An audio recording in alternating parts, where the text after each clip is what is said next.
అధ్యాయం.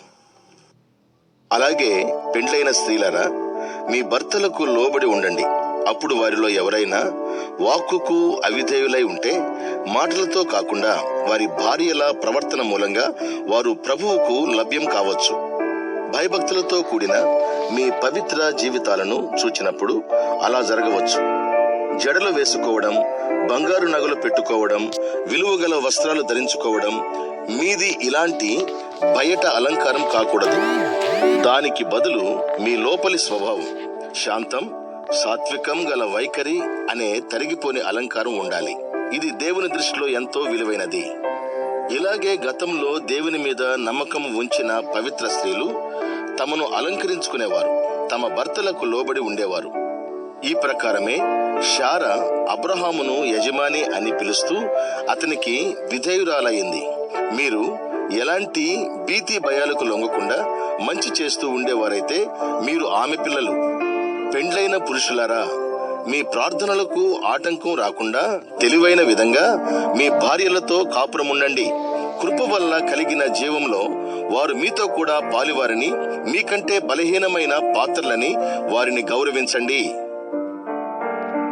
తుదకు మీరంతా ఏకభావంతో ఉండండి. సానుభూతితో ఒకరినొకరు చూడండి. సోదర ప్రేమతో, దయతో, మర్యాదతో బ్రతకండి. కీడుకు కీడు, దూషణకు దూషణ చేయకుండా దీవించండి. మిమ్మల్ని పిలిచింది మీరిలా చేసి దీవెనకు వారసులయ్యేందుకే. బ్రతుకు అంటే ఇష్టం ఉండి మంచి రోజులు చూడగోరు వారెవరైనా తమ నాలుకను చెడు నుంచి, పెదవులు మోసంగా పలగకుండా కాపాడుకోవాలి. చెడు నుంచి వైదొలగాలి. మంచినే చేస్తూ ఉండాలి. శాంతిని వెతికి అనుసరించాలి. ప్రభువు దృష్టి న్యాయవంతుల మీద ఉంది. ఆయన చెవులు వారి ప్రార్థనలకు తెరిచి ఉన్నాయి. గాని ప్రభువు ముఖం చెడు చేసే వారికి విరోధంగా ఉంది. మీరు మేలైన దాన్ని అనుసరిస్తూ ఉంటే ఎవరు మీకు హాని చేస్తారు? ఒకవేళ నీతి నిజాయితీ కోసం బాధలకు గురి కావలసి వచ్చినా మీరు ధన్యులే. వాళ్ళు భయపడేదానికి భయపడవద్దు, కంగారు పడవద్దు. మీ హృదయాలలో ప్రభువైన దేవుణ్ణి ప్రతిష్ఠించుకోండి.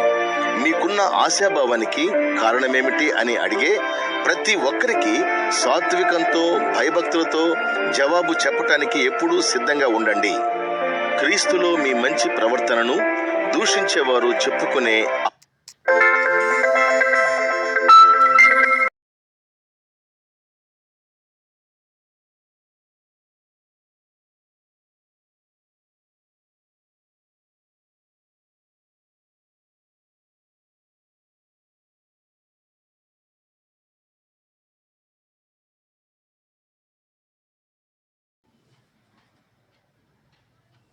ఉపనిందల విషయంలో సిగ్గుపాలయ్యేలా మంచి అంతర్వాణి కలిగి ఉండండి. ఒకవేళ మీరు మంచి చేసినందుచేత బాధలకు గురి కావడం దేవుని చిత్తమైతే, చెడుతనం చేసి బాధలకు గురి కావడం కంటే అది మేలు. మనలను దేవుని దగ్గరకు తేవటానికి న్యాయవంతుడైన క్రీస్తు న్యాయం తప్పిన వారి కోసం పాపాల విషయంలో ఎప్పటికీ ఒకేసారి బాధలు అనుభవించాడు. శారీరకంగా ఆయన చంపబడ్డాడు. దేవుని ఆత్మ చేత సజీవమయ్యాడు. ఈ ఆత్మ ద్వారా ఆయన వెళ్లి చెరలో ఉన్న ఆత్మలకు చాటింపు చేశాడు. ఆ ఆత్మలు ఒకప్పుడు దేవునికి విధేయత చూపలేదు. ఇది జరిగినది నోవాహు రోజులలో. ఓడ తయారవుతూ ఉంటే దేవుడు ఓపికతో కనిపెట్టిన ఆ కాలంలో ఆ ఓడలో కొద్ది మందినే, అంటే 8 మందినే నీళ్ల ద్వారా రక్షించడం జరిగింది. దానికి అనుగుణమైన చిహ్నం బాప్తిసం ఇప్పుడు మనల్ని రక్షిస్తూ ఉంది. అది శరీర స్వభావంలోని మాలిన్యం తీసివేయడం కాదు గాని దేవుని పట్ల మంచి అంతర్వాణి ఇచ్చే జవాబు. ఈ రక్షణ యేసుక్రీస్తు పునర్జీవితం ద్వారానే కలిగేది. ఆయన పరలోకానికి వెళ్లి దేవుని కుడివైపున ఉన్నాడు. ఆయనకు దేవదూతల మీద, అధికారుల మీద, బలాఢ్యుల మీద అధికారం కలిగింది.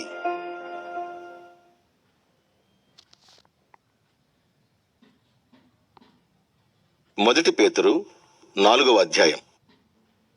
అందుచేత క్రీస్తు శరీరములో మనకు